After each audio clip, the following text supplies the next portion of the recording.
कहते हैं।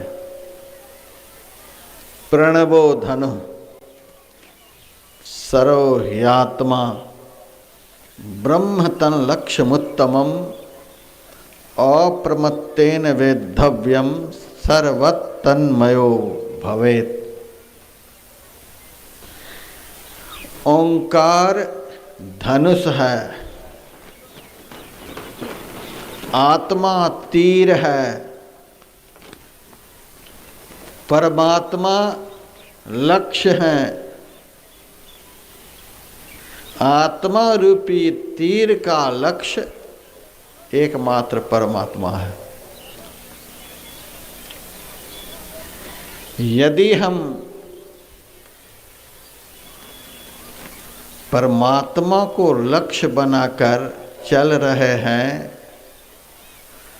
तब तो सही दिशा में चल रहे हैं। यदि हमारे जीवन का लक्ष्य कुछ और हो गया है, इसका मतलब है कि हम लक्ष्य च्युत हो गए हैं, हम भटक रहे हैं। शिकारी शिकार खेलने के लिए जाए, तीर चलाए, शिकार को लगे नहीं, तीर निष्फल हो जाए, निष्फल तीर वाला शिकारी जैसे पश्चाताप करता है। हाय तीर चलाए लेकिन शिकार को लगा नहीं।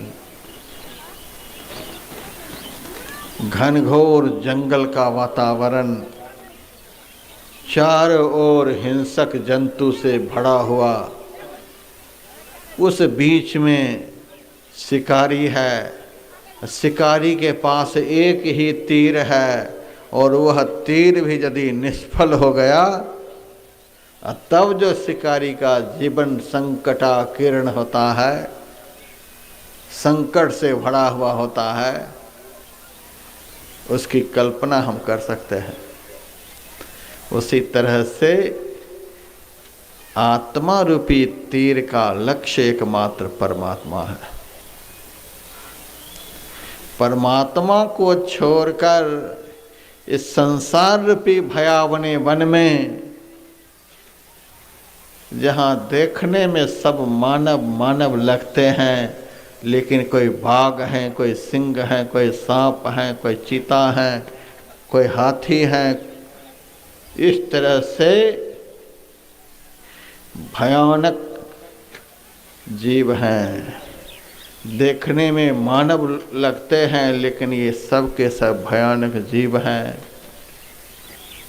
और आत्मा तो एक ही है। और आत्मा रूपी तीर यदि निष्फल हो गई, यदि इस जीवन में ब्रह्म की प्राप्ति नहीं हो सकी तो समझो तीर निष्फल हो गई। फिर हमारा क्या होगा? आज बड़ा गजब का दृश्य मेरे सामने था।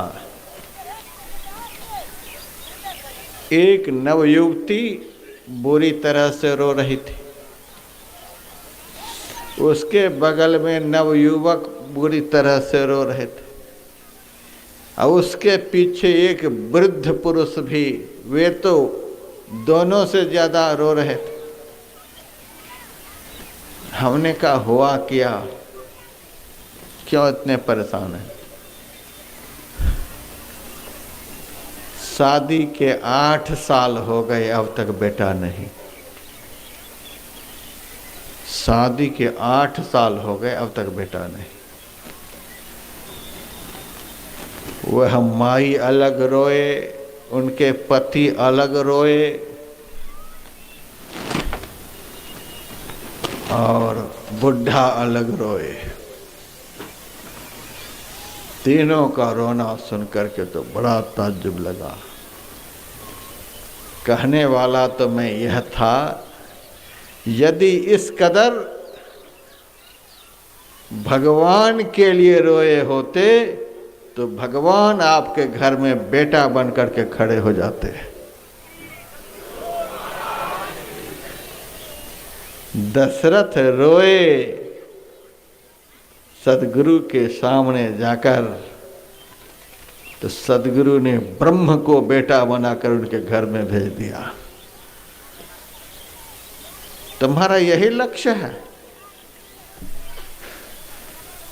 बेटे की लात से अब तक थकावट नहीं उतरी है, अब पोते की भी लात चाहते हो।